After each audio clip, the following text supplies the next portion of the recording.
Good morning. Good morning, everyone.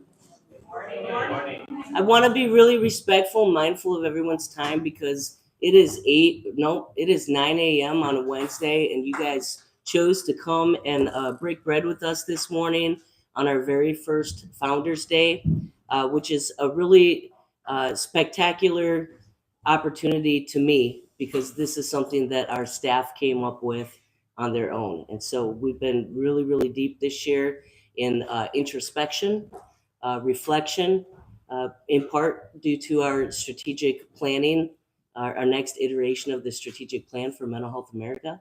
And so I know I totally skipped introducing myself and went straight for it because I was like, I got one chance to hook them. One chance to get to hook them. I saw Dave Baith come in and all hell broke loose, and just kidding. So I want to thank you from the bottom of my heart. My name is Brandy Christensen. I'm the president and CEO of Mental Health America Wabash Valley Region. I've been here just over 5 years, and it is my supreme pleasure and privilege to be speaking to you this morning on what is our very first Founders Day. And so as I was kind of alluding to, our staff said, hey, you know, I don't think too many people know about the origin of Mental Health America. We're like the oldest mental health non-for-profit in our area, in our region. And we've got a pretty cool founder. His name was Clifford Beers. We call him around here the OP, the original peer. And Stephen's going to talk a little bit more about him. But we have a lot of milestones this year. We're celebrating 75 years as a non-for-profit in Lafayette. And we are also celebrating 20 years in this building. Thank you to NCHS, and we'll talk a little bit more about that. So we're going to take a little trip down memory lane this morning because, as we know, you can't know where you're going unless you know where you've been. So I'm kicking this off, our very first Founders Day, February 19th. And our first speaker after me is going to be Stephen Horrocks, our development director. He's going to talk to you a little bit about Clifford Beers and why he's so important. And then I'm going to take you a little bit more down the timeline of the history of Mental Health America. So thank you.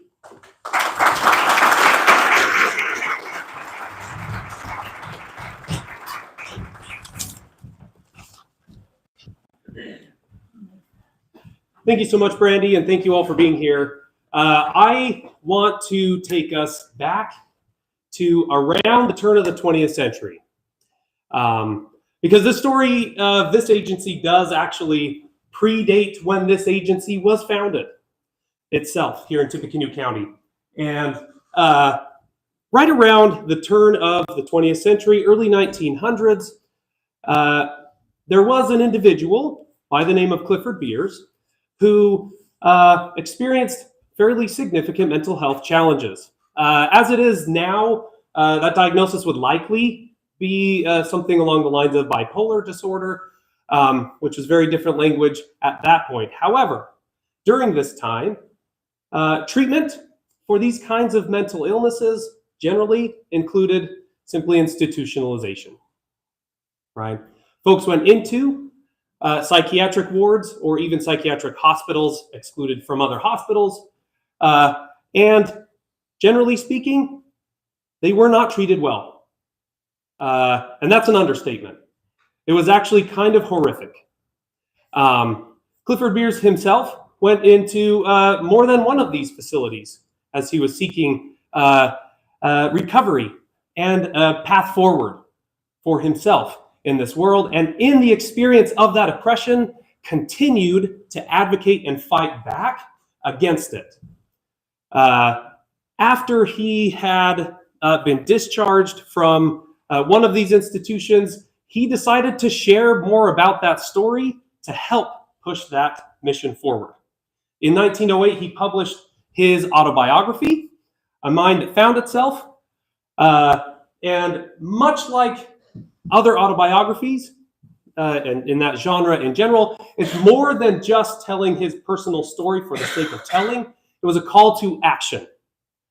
Right on the tails of the publication of this book, in 1909, Clifford Beers founded the Connecticut Mental Hygiene Society. And thereafter, within that same year, February 19th, as it turns out, founded what would eventually be named the National Mental Health Association, now Mental Health America. That agency has, since that time, not only continued to advocate for the rights of those with mental illness and destigmatizing mental health in general, but it has expanded to such a degree that now there are more than 200 affiliate agencies throughout the United States moving this mission forward in their local communities, just like ours here.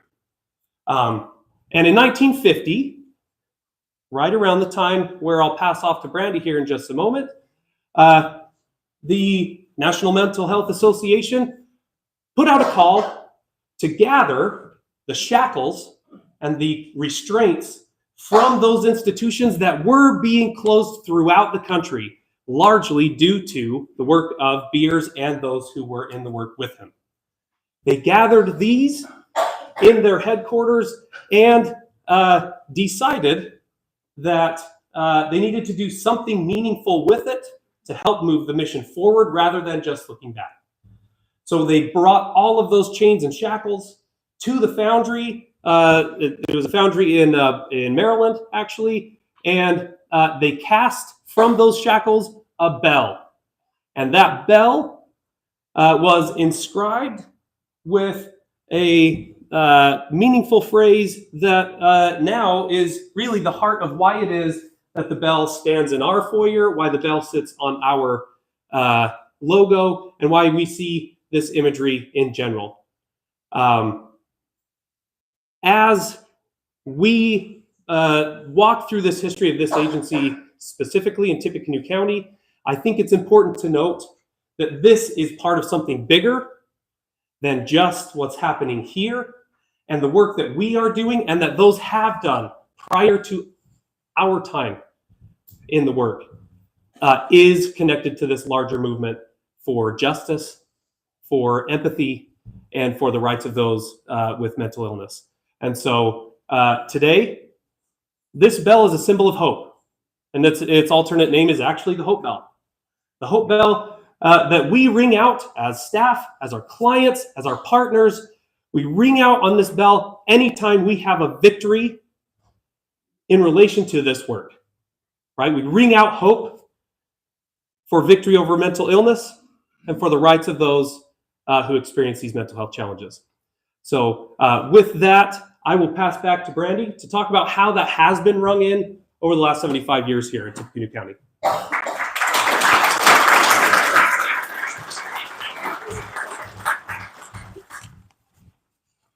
I once asked a mentor of mine what the secret sauce to success was, and he said, hire people that are smarter than you. I evidence that has been a recipe for success here as well. And before I forget, I definitely do want to recognize the incredible amount of work that Chris and Stephen and Holly and just the whole team put into making this possible this morning. So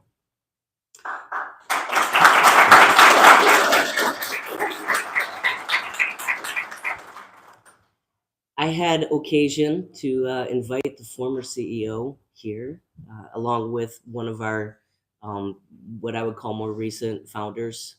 In other words, we wouldn't be where we're at today without them. Linda Gorman, who was unable to be here with us today, but we sat and chatted with Jennifer Floor for quite a while, and I really enjoy those chats because Jennifer spent 25 years at the helm of this agency. And so a lot of what I'm going to be talking about is stuff that I've culled from her memory. And please feel free to correct me if I misspeak or have an error.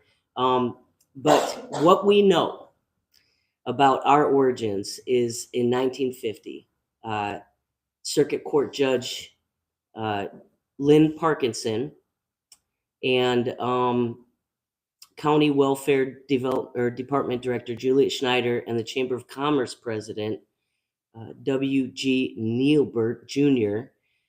Formed at the request of community leaders the Tippecanoe Mental Hygiene Society, and it was formed as an affiliate of the national and state mental hygiene societies, and Rabbi Elliot Einhorn served as its first president. That's what we know about the very beginnings of Mental Health America here in Tippecanoe County. In 1953, the same year that the Bell of Hope that Stephen was discussing was smelted, MHA's first program, Christmas Gift Lift, was launched. And that program served all the way up into COVID, at which time, due to duplication with other organizations and a lack of volunteer ability, that program actually fell. So 1956, MHA became a partner agency of what was known as the United Fund in Tippecanoe County.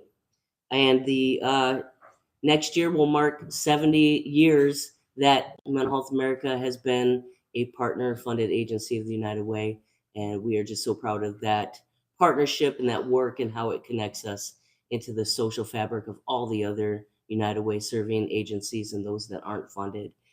So we do thank the United Ways in all of the counties that we work, because you keep us directed and connected. And so in 1970, I'm going to shift just a little bit here because we're following a parallel path. 1970, a group of counseling and clinical psychology graduate students recognized the need for crisis intervention, education, and referral services for Purdue students.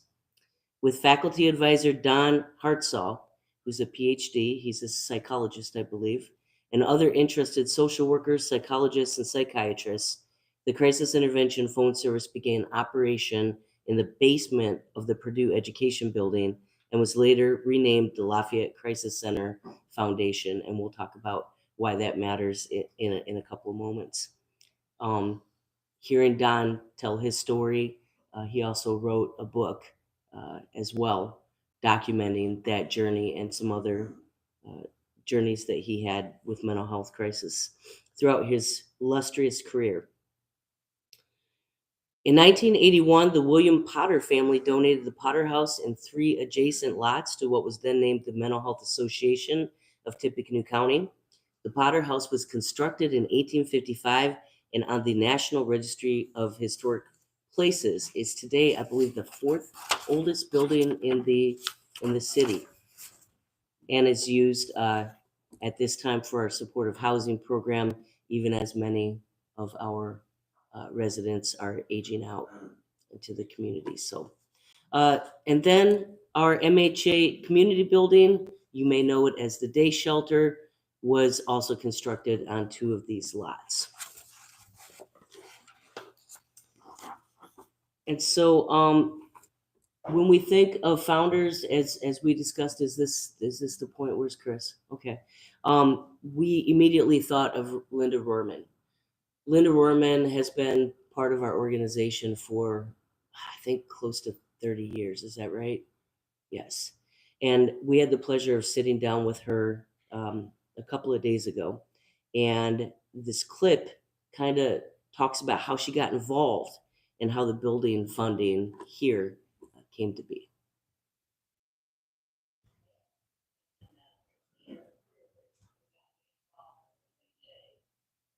Back in 1999, just asked me if I would be interested in coming on board for MHA. And I said, well, I don't know much about it, but let me think about it. And so I did it. 25 years later, I'm still involved. Yes, she was also instrumental with me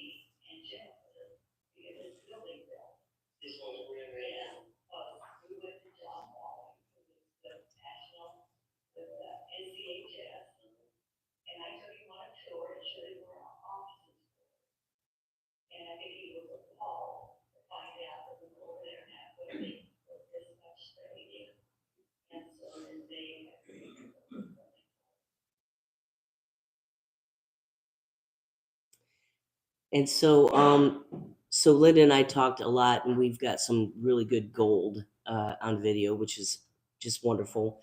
But again, we also then were able to interview Jennifer. And when I asked her about the people that were involved at that time in the board, the donors, and their impact over time, specifically the Seaman family and the Rorman family, this was her response.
And I think that we've shown both in the time period that Jennifer had the helm for like 25 years, and even today that we are continuing to experience that growth. So we thank our forebears for their leadership and for their vision. So yes, thank you.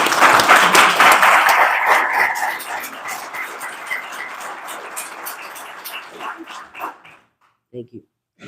So Jennifer came in 1995, is that correct? 94. I knew it because when you said 25, I had 24. So when I was a new recruit stationed in La Maddalena, Italy, in the United States Navy, Jennifer was taking up the helm here in Tippecanoe County and planting the seeds for the growth that she just talked about. So 2004, North Central Health Services granted funding to MHA for the construction of this Mental Health Association community building. In 2005, the Mental Health Association community building opened to the public. And at the time of the ribbon cutting, then the Joey A. Seaman Memorial Mental Health Library opened to the community on the main floor. And that's where Steph is standing right there. This was also refurbished in 2023 due to some generous donations in memory of Joey. We keep that alive, very much a part of our institutional pillars. In 2006, the Mental Health Association changed its name to Mental Health America, and the Tippecanoe County affiliate organization became known as Mental Health America of Tippecanoe County. And in 2013, I don't know what you were doing those 7 years, but evidence-based mental health education began to be provided by Mental Health America, became certified to provide QPR, which we still use today. It's evidence-based suicide prevention 101, extremely helpful in de-escalating suicidal ideation and getting help. And then moving to mental health first aid and youth mental health first aid courses. In 2014, MHA of Tippecanoe County and the Lafayette Crisis Center Foundation legally merged on September 2nd of 2014 with MHA as the lead agency. And all of those programs, except for the 211 services, were then provided by MHA. And those included the 24/7 crisis lines, the community services directory, the rape survivors advocacy series, which I believe the YWCA is now handling, the Survivors of Suicide Support Group, which still meets here monthly, and Women Who've Been There Support Group, which I believe the YWCA, who is now the Certified Rape Crisis Center in this county, provides. In 2016, is that, yes, in 2016, the first mental health care forum was moderated by the new United Way of Greater Lafayette CEO Michael Budd, and that community conversation, identified long wait times and in some cases no wait lists for people who are seeking mental health care. And in 2017, to assist people caught in the months-long gap between scheduling with the provider and their first appointment, NCHS, the Community Foundation of Greater Lafayette, and the United Way of Greater Lafayette partnered with MHA to fund a pilot Systems of Care Navigator program. And our Navigator program continues today. Navigators connect people with the local providers and basic needs services they require. The System of Care Navigator program now functions as one of our most accessed permanent services. And I looked at the numbers last week. We have served over 6,250 individuals and families in connecting with appropriate clinical care through that program. So we thank the foresight.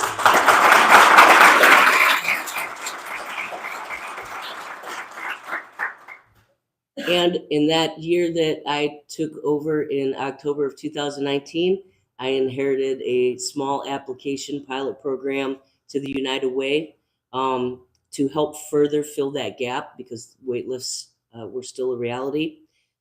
So those clients served by the Navigator program. And we launched a Let's Talk peer program, which was funded just prior to COVID in 2019. And it has been a great success. We moved it to peer recovery coaches in 2020 to maintain an evidence-based perspective and really be aligned with the future of mental health care.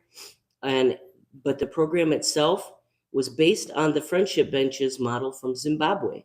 And the foresight of Jennifer Flora to understand that Let's Talk was a program that would benefit our community, even for people that weren't necessarily ready to begin their journey into clinical care. It provided an empathetic ear and an opportunity for people to connect with someone who's been there, someone with lived experience and a state certification that would help them set small goals that were achievable and also provided accountability.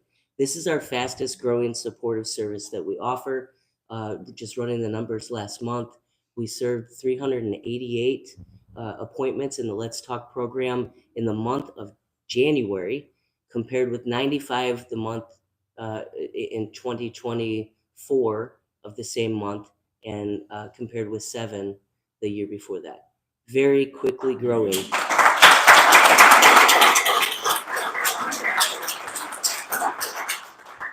And we're going to have some folks talk a little bit more about what that program is and what it means to be a peer. In 2022, following the rapid change brought on the COVID-19, I think we skipped some stuff here because I'll tell you what, the 988 journey began with a major grant that Jennifer Flora herself wrote. That was a capacity building grant, and I believe that was 2018, circa 2019. And that path led to 2021, the FCC really implementing that 988 three-digit number, and we went live in January of 2021. But I want to remind folks that during that time, we experienced a global pandemic. We were largely a volunteer organization, almost completely, with the exception of a couple of part-time folks. And in 2022, after we merged with the MHA of North Central Indiana, growing to cover the Cass, Clinton, Howard, and Miami and Tipton counties, we also became officially one of the 4 centers that are providing 988 call services to the state of Indiana. And that has been a huge capacity building for this organization. We essentially quadrupled our workforce, and it's been a journey. And in 2023, we renovated that day shelter that we were talking about that's behind us. And it is a new crisis center. It was officially open in August on the same lot. with the Potter House right next door, and it has space to support the increased staffing of our 988 line. Although I will tell you, we are kind of busting at the seams again. So growth is beautiful, and it has its own challenges. But previously, as I said, previously a volunteer run. Now we boast, I think, over 30 dedicated employees to that line.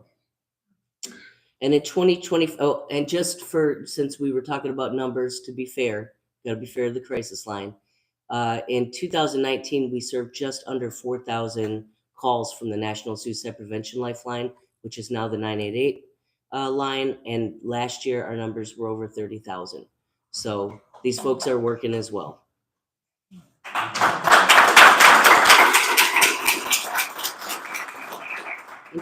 Was it last Friday? These weeks are running together. Was it the Friday before? We launched our next program, Looking to the Future, MST, Multisystemic Therapies. We launched that on February 7th. And we are also just looking to the future, launching on March 1st, our mobile crisis team in Carroll County. And we're going to talk a little bit more about the vision for the future. But thank you for walking down memory lane with me. I probably took way more time than I was supposed to, but I will now go ahead and introduce you to some of the folks who are on the ground working, including our newest leadership position that was filled. Michael Harvey is our new Crisis Center Director and has stepped in to lead that program, and he is here with us today.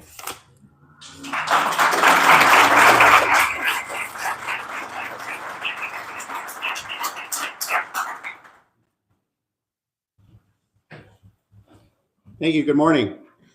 My name is Michael Harvey, and I'm the brand new Crisis Center Director here at MHA in Wabash Valley. And I'm not going to be up here long. The reason why is because we want to give you a wonderful history and extension of the progress that has happened in the Crisis Center. And I've only been here since December.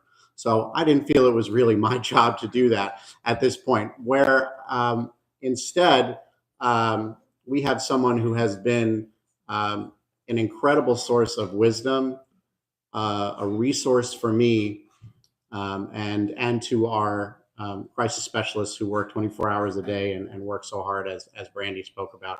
And I'd like to bring him forward to talk about the wonderful things that have been happening and have happened at the Crisis Center. So I'd like to bring forward, instead of me speaking this morning, I'd like Kevin Kors to come forward and please come up and join us. And speak about the Crisis Center. So, Kevin, thank you so much.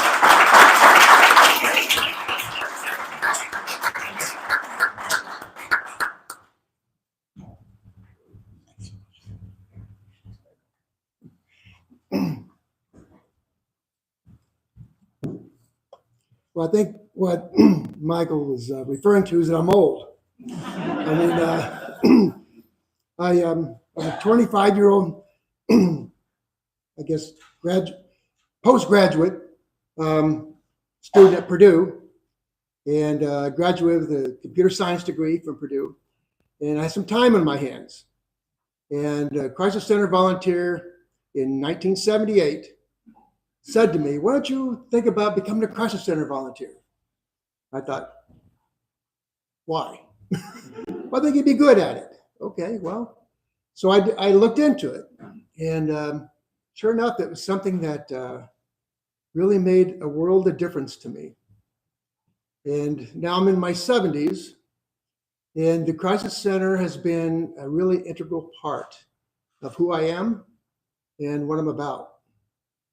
I remember back in '78 when I first moved into the building over at 8th and Union. It's a small little building, and we had a sofa. On each end of the sofa was a phone, and then 2 recliners. And there's a phone next to each one of those. And when a call would come in, there would be at least 2 people on a shift, and one person would be talking, and the other volunteer would be like writing notes as they would listen in and make suggestions.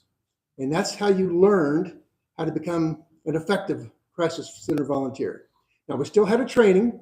It was like very intensive, 4 weeks, 2 meetings a week. And you learn skills about how to, topics were relationships, sexuality, drugs, because the Crisis Center actually started in 70 because Don Hart saw, and some graduate students saw a need for the drug culture to have a place to call because they didn't trust the establishment. Remember, that was back in the 60s with the drugs, were LSD and marijuana and whatever. So needless to say, most of the volunteers were very knowledgeable about drugs. They were the hippie types. And I remember hearing stories of the parties that they would hold. And I really wasn't into that. I was pretty much a very conservative guy back then. But boy, some of the stories that I've heard.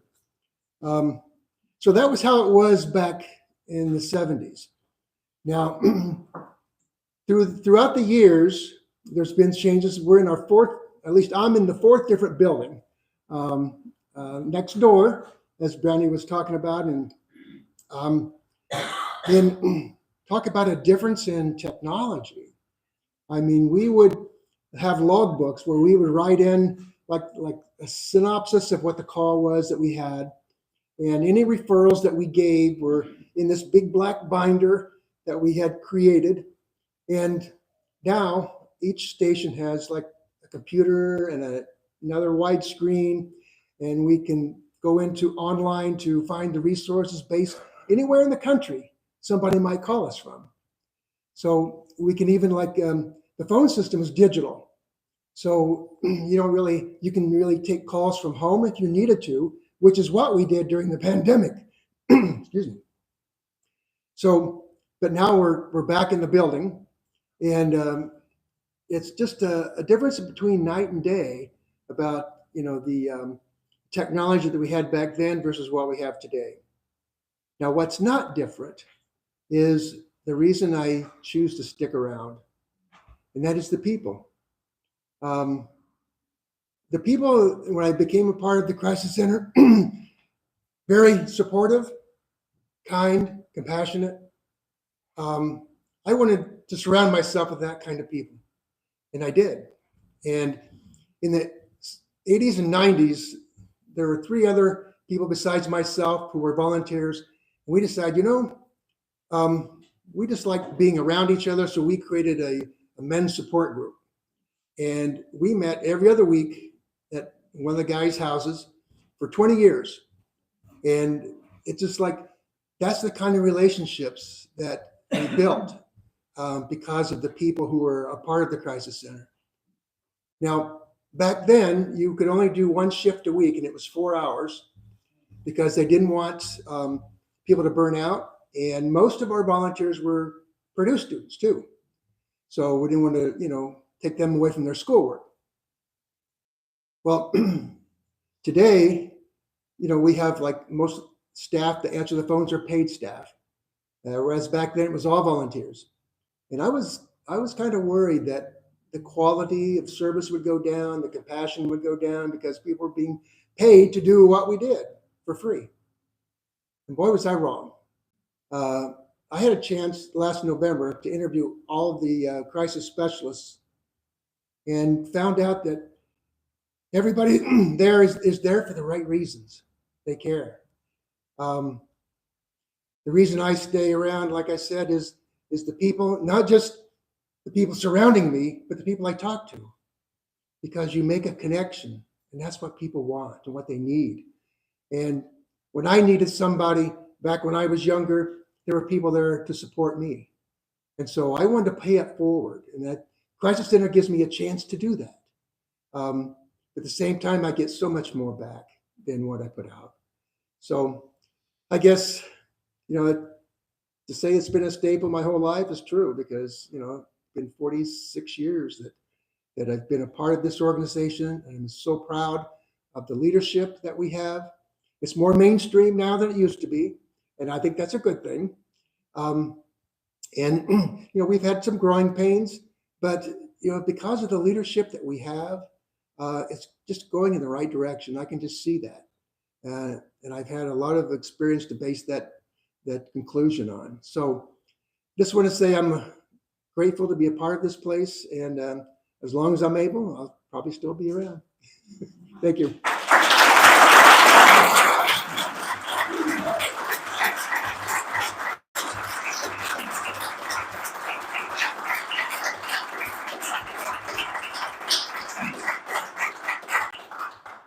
I've always said, as long as Kevin Kors is still here, I'm doing okay. He's gold. 46 years, I think. 46 years. Wow. It's really hard to move on from that because I get so touched with that because I know that our crisis specialists that are younger are in good hands just for him being there. So so grateful. But I do have to move on, unfortunately, to another program. I need to introduce our clinical director, Stafka Pauliet. And before I bring her up here, I want to kind of paint the picture of how she came to be a part of our team. When we had the Let's Talk program and we were talking working with peer recovery specialists, this is a different group of people to manage.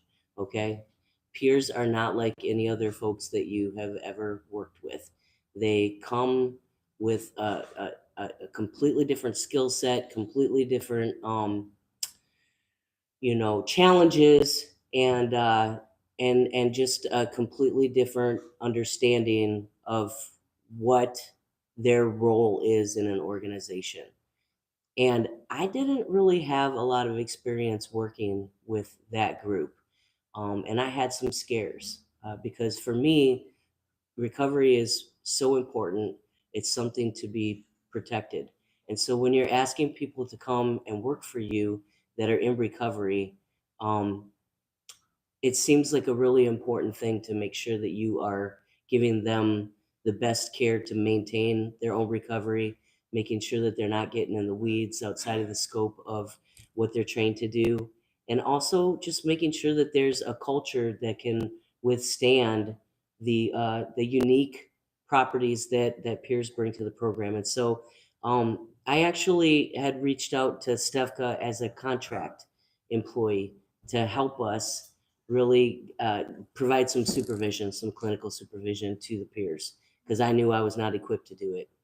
And after a year, we saw really good retention rates. We saw that the culture was a culture of providing those supports, empowerment, all of our values. And I asked her to come aboard to be a full-time member of the team, not only to continue to provide that supervision that was so needed for the peers and the navigators, but also because of the innovative strategies that we were beginning to look at implementing to address some of the more upstream programs such as MST that we were looking to get involved in. So I knew we would need an LCSW. She was already proving to be a great fit. And so she's been with us on paid staff over a year, and with contract would make it about 2 years. And so so it's my pleasure to introduce Stefka, our clinical director. And Stefka, if you please come on.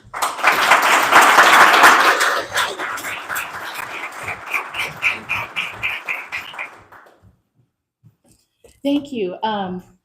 Hearing how we got to be where we are today helps me really understand why I'm able to do what I do.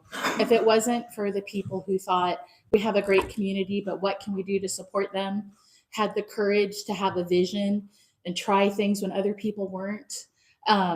If it wasn't for all of that, I wouldn't be allowed to do all the things that Brandy has allowed me to do. I often feel like I can tell Brandy, I have a wild and crazy and terrible idea, but you're really going to like it. And she takes a deep breath and she'll let me go with it. So one of those wild and crazy and terrible ideas was something called multi-systemic therapy. It's structured family therapy that's focused for youth that are at risk.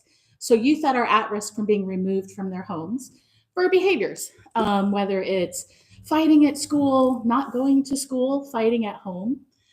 Just behaviors that if those were allowed to continue, they would end up being removed and maybe put in juvenile detention or placed away from their families. And we know that although families are unique and beautiful and different and unique, sometimes they need a little help to be able to keep everybody going together. So that is what multi-systemic therapy is. We opened it on February 7th, and I see my 2 MST team members are out in the community. We received a referral last night from DCS from Howard County, and right now they're out there meeting with the family to see how we can get them connected into our system. So that's really exciting. Ideally, what it does is it takes 3 to 5 months where therapists go to families in their home and they work around family schedules. So families don't have to take time off from work or other things that they need to sustain themselves, because we work around them and we work with them, with the ultimate goal of everybody in the family working with all the systems that come in connection with them to achieve wellness. Results are really good. In Indiana, it's been around for over a year, and they have a 90% rate of families who have been in treatment not returning back to needing services again, which is really fantastic. If you know anything about DCS related families, to have that type of success rate is unheard of. So really excited that have the opportunity to do that and then bring that back to MHA. The other thing that's really excited is we're going to start our MCT in Carroll County on March 1st. So MCTs come in all shapes and sizes. What's really interesting about the MCT in Carroll County is we are tailoring it specifically to their needs. So law enforcement tells us these are the items that we need addressed. We say, okay, great, we'll take those and we'll address them. So where does all of this come into play? So all of these systems are so interconnected with the foundation of supportive services. Supportive services is what takes anybody in our community and any of the communities throughout the state and gets them their basic needs. Let's say that somebody is struggling with housing. We know people who can get people into housing. We know people who can help pay for rent. We can find sustainable housing for people. If they're struggling with food, we have relationships with people in the different counties that provide food services. We have relationships with therapy providers. It's not unusual when a therapy organization hires a new therapist, they call us because they know that we're going to fill them up right away. So we have the ability to navigate really long wait lists because of our relationships with providers. And the same with primary care. Through this, families need somebody to talk to and help with them get through these challenges. If you're working on tackling 5 big things such as food, housing, finances, primary care, and therapy, that's a lot for somebody to navigate. So our peers work with them and help them navigate those frustrations and challenges. So it's because we have this wonderful supportive services program that we're able to bring in these other programs, and they're all interconnected. And then it helps us to collaborate with the community and then the members of our community. So every community we're in gets to stay healthy and continue to improve. So as part of this, we have a supportive services manager, and I'd like to bring him up and you can learn a little bit more about him. Josh Herbert.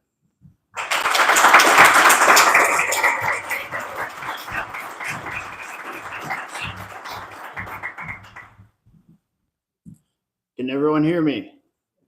Good morning. How are you guys? So I am very excited to be able to speak to you guys. I am the newest member of Mental Health America. This is the beginning of my 4th week, and I was brought on by Stefka and Brandy. I used to work for Stefka at another company, and we stayed in touch, and I'm so glad we did, because I am now the supportive services manager of all of our mental health navigators and our peers. So I wanted to give you guys a little bit of background on myself. I grew up in a very sheltered, wealthy family, so I was always involved in sports and after school activities. So I never got involved in unhealthy stuff. But then, I don't know if some of you guys have this experience. I went to the University of Oklahoma and joined a frat called Lambda Chi Alpha, where I quickly learned some unhealthy behaviors that took over my life. And a lot of people look at that as a negative thing. I do not. I look at that as something that was a challenge that I overcame through therapy, through peer services, through finding other people in support groups who went through the same thing, because each of our life experiences is ours and ours alone. And what we do here at MHA through our peers and mental health navigators is we share our life experiences with others. We may not have walked down we may not have walked in the exact same footsteps as they did, but we've all walked down that same path. And that is huge. That is not something that can be taught in school. So our clients find that we are very, very helpful and can relate to us because we have dealt with the same problems that they've dealt with. We just have a longer time. I have been successfully recovered from an opiate use disorder since 2005. I fully believe that you can recover from mental health disorders, from substance use disorders, and we try not to use the word addict at all, because addict or crazy person, that is not what we are. Everyone has their struggles. I don't care who you are. Everybody struggles with something, but drug use and mental health disorders have been demonized since the 1980s with the Just Say No program. If it was as easy as it could be to just say no, then we wouldn't be here. We would all have just been able to say no. So I'm really excited to be here. I'm really excited to share my story with my team and teach my team. For example, Polly King, I want to point out, has been someone who I really connected with yesterday during our supervision, and we are working on revamping the department to serve more people in our community more effectively. So I really want you guys to know that substance abuse and mental health can touch anybody at any time. And there is hope and there is recovery, and Mental Health America is about that recovery process. And I believe that people can recover and stay recovered. I'm originally from Houston, Texas, and I made my way to Indiana. Indiana is one of the best states that helps cover people with substance use disorders and mental health disorders, because we have things like HIP, the Healthy Indiana Plan. Down south, we don't have that. You pay $20,000 to go to treatment. You pay $80 an hour cash for counseling. But here in Indiana, because of the way our government has designed it, we are one of the most healthy states that can help people without causing them extra costs, because a lot of people that have serious mental health disorders or serious substance use disorders, or both, which is very common, do not have a copay at the end of the day. So we're able to really, really push that and help people recover, stay recovered, stay connected with somebody. The phrase I like to use is, I may not have walked down the same footsteps as you guys, but I've walked down that same path. That path can be dark, but there's light at the end of the tunnel. And that's what MHA is here to do. And we're here to help people show them that light, and show them that recovery is something that can be done, sustained, and we don't turn anyone away. So I'm very excited to be here, and this is my 4th week. Please come and talk to me afterwards. If you'd like a tour, I would be glad to give one. And I appreciate you guys letting me speak to you guys. The last thing I'd like to say is we are growing as a company, and we're going to be growing at a very fast rate, because a lot of different companies around the state, especially in this city, have become overwhelmed with clients.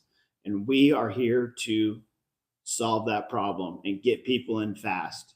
Because if you're struggling with a serious mental health disorder or substance use disorder, you don't have a month and a half sometimes to wait to get into services. And we're working on getting people in services right away. So thank you for letting me speak today. If you have any questions, again, my name is Joshua Herbert. I'm the Supportive Services Manager of MHA, and I am more than excited to be here. So thank you.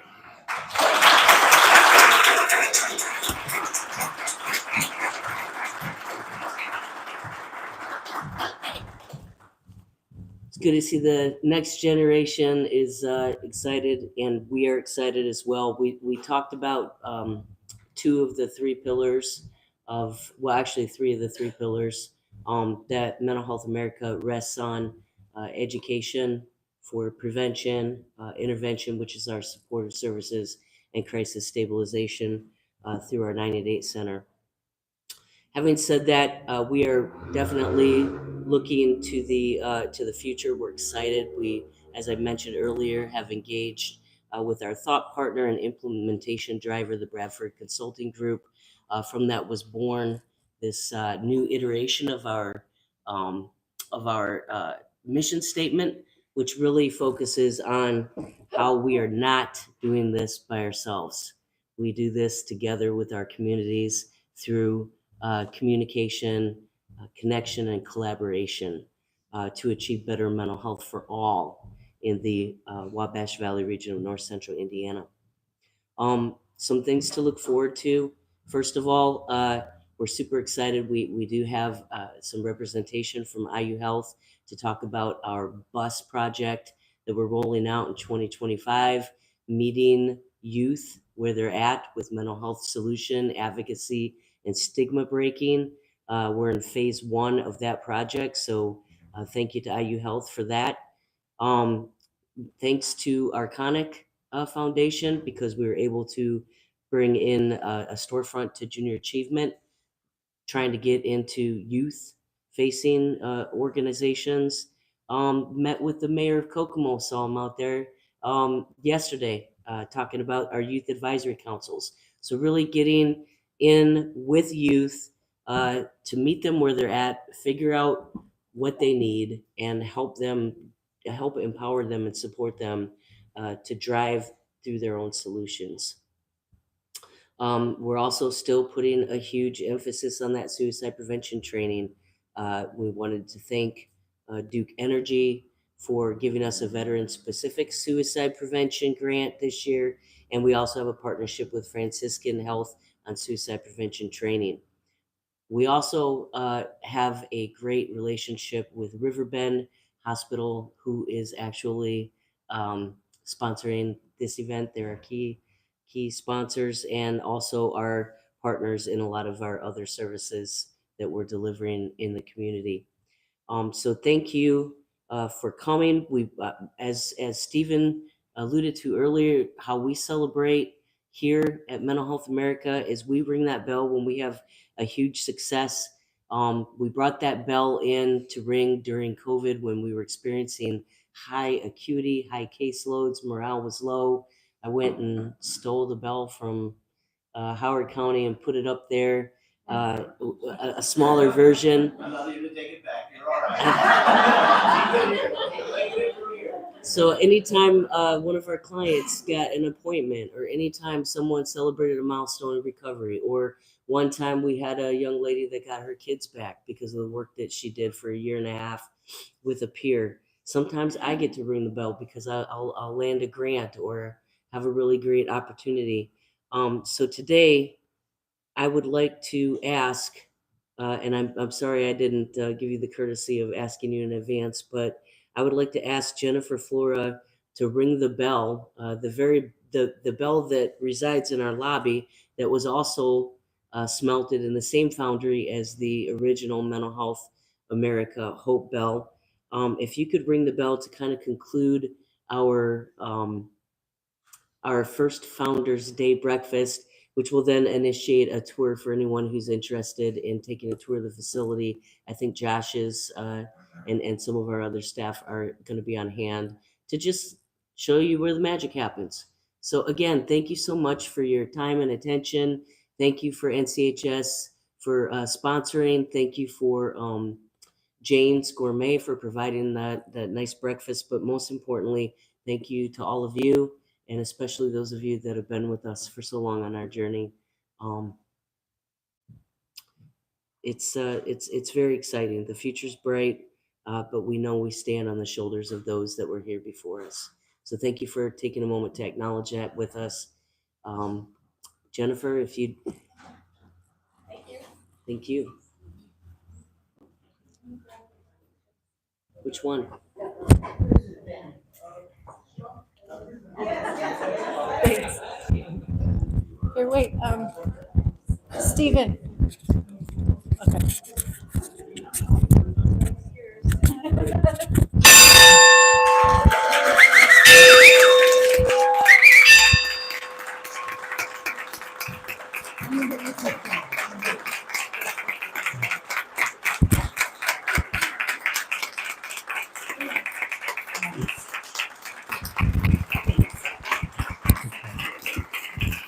Thank you so much.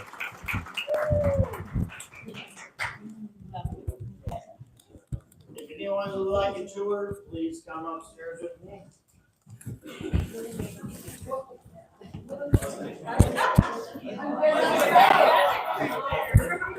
Let me get your picture together. Can I get? I don't know. I almost You can started. just- I almost started. Okay, here we go.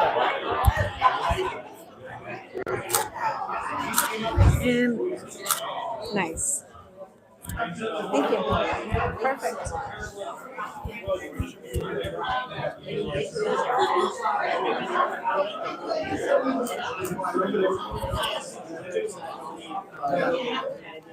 Sorry, she moved your mic. She moved your mic to the table. Oh, I asked her to grab this one. Oh, you're fine.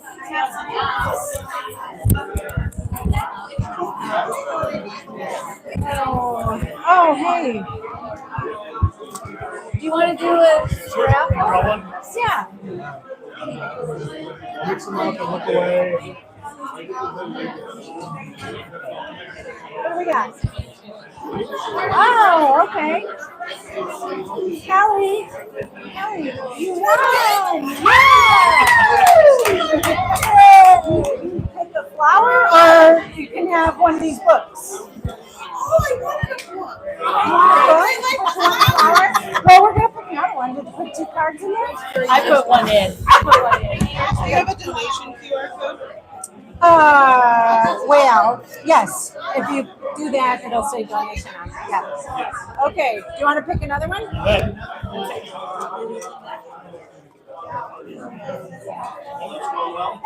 Who do we got? We've got Melissa Dexter. Melissa Dexter. Kelly actually wants the book. Oh, you want the book? Okay. All right. Kelly Dexter. You want a flower? Okay. I'm gonna make a donation. Okay, sure. Yeah. If you make a donation, absolutely. Okay, what should I take? Both of them or? Yeah, you can take both of them. I mean, there's literally only like enough. If you want a flower too, take a flower too. I'm gonna do $50. Oh, that's okay, great. Yeah, thank you very much. Yeah. Okay. Melissa Dexter. How do I not know who Melissa Dexter is? Who's she with? Are you?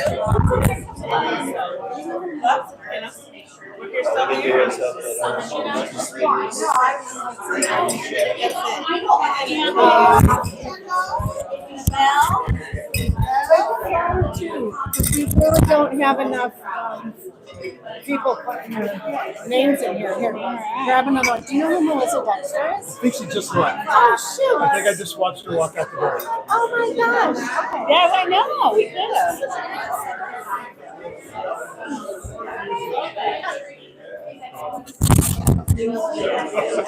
Oh, right now.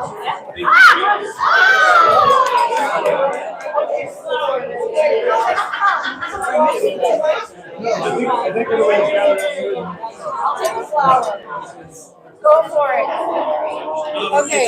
More? Yeah, I don't know why I keep putting my hand in there. Chris, are we allowed to join the raffle? Yeah, if you'd like. I mean, I only have so many. Victoria.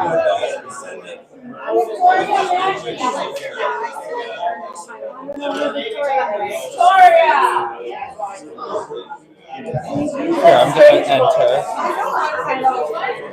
You don't have a business card? Mine are upstairs. I left all my stuff upstairs. Oh my gosh, you used the Band-Aid box. That's smart.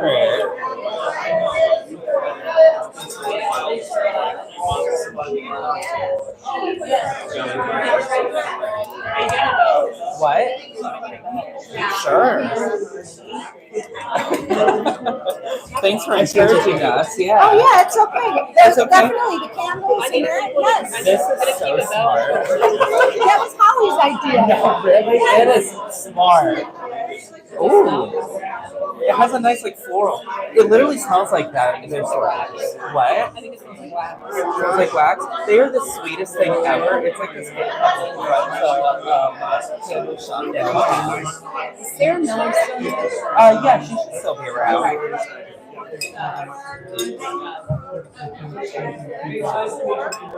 There's this really nice business card over here that you should pick out. Yeah, right, that one right there. Yeah.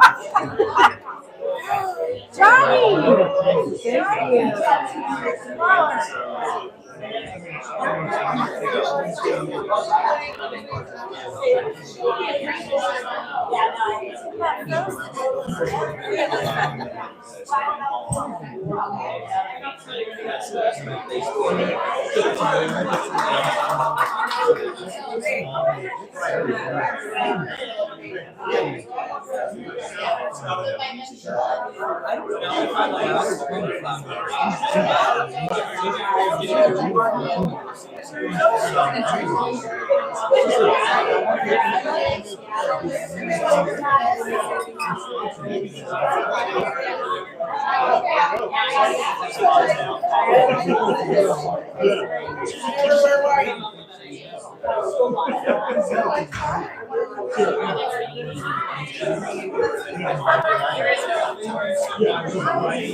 I see Steve at Director's Conference.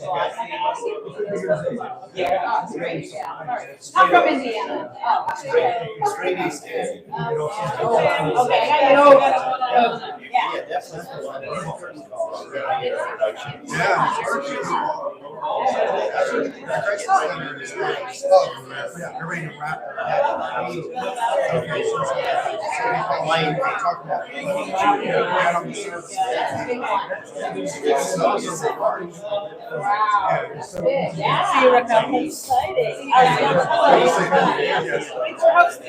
Despite this horrible call, I appreciate that you still around with me. There must be more to that. My business usually causing trouble. So I'm with you. All right, like here. And so I'm looking at it, you don't like it. Is what?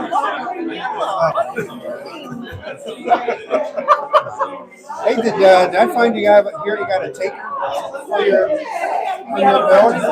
Okay. Yeah. We're in our 60-day due diligence phase. Yeah. And you have a place to go? Because I've seen. Across the street. We're Wow. gonna have out in there for a little while. Okay. And So you had a plan if it went fast. Anybody want to be in a I mean, it sounds like a great solution. Yay. Because they've been in the school for a long time. Oh, sure. Yeah. It's got a kitchen. Yeah. And I they're don't willing know. to keep some of the community programming, kitchen vendors, all that involved. Okay. So we tried to be intentional when we were looking. Oh, We well, wanted to that's continue to be a community I get asset. injured out there didn't want more to than piss I people off and yeah. not have pickleball. The pickleball be out there and rally. I get, that's right. We get our sides, our paddles. That's good. That's great.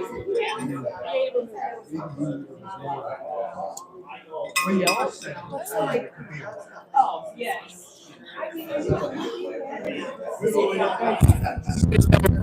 No, no. Hello.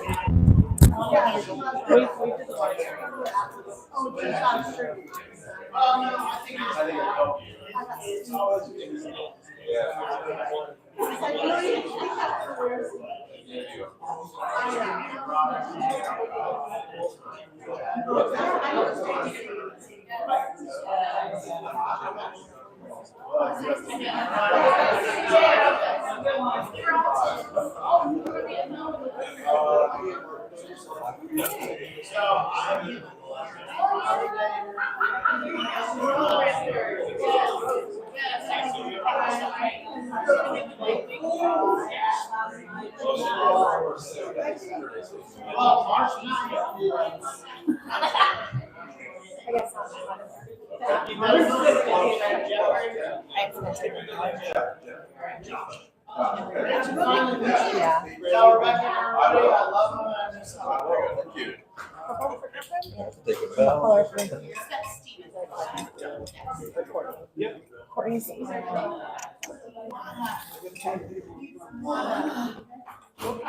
those are scented. And there's some 4 candles. No, that is so adorable.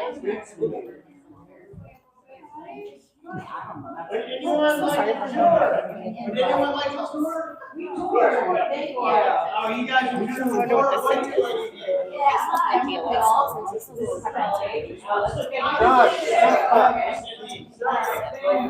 Theater, you guys want to get a photo? Okay, we'll get a photo. Yeah, we'll be in a, we're just gearing up. Sweet. Everybody take another photo.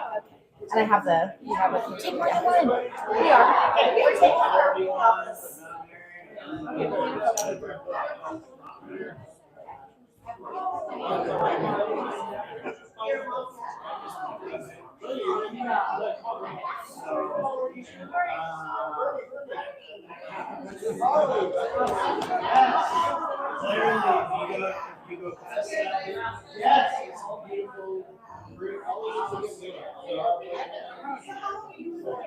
So I moved here in August.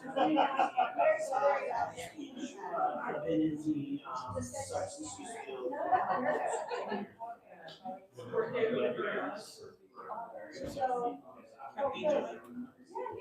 You've just been hiding. We didn't know. Guess what?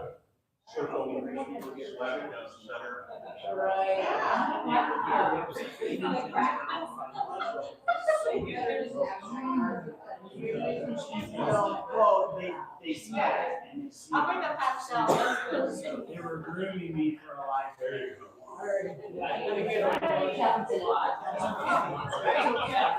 Because now they see how successful I You go in? Yeah, I have to get the client. Crisis line. I will. Okay. Reach out to me. I'll grab a stack for you. Okay. And I can either bring it to next conversation. Okay. So I need Yes. Absolutely. Yeah. And we are ordering more, so I might just bring the box and that box. Oh, perfect. I'll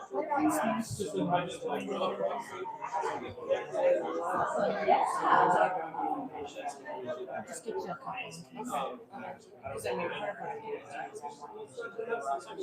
so much. Here you go. So yeah, I mean, I would take that like. I will. You're welcome. All right, have a good day. Have a good day. Sounds good.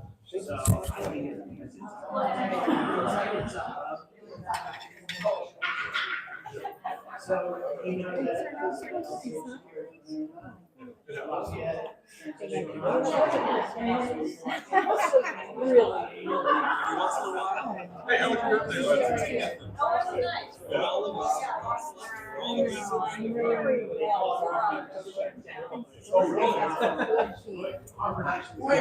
Yes.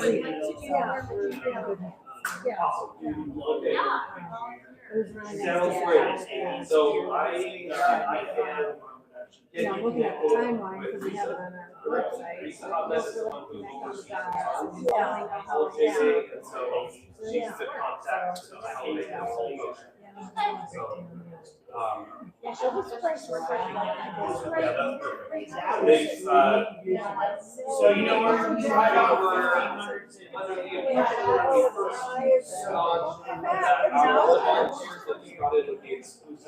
It has to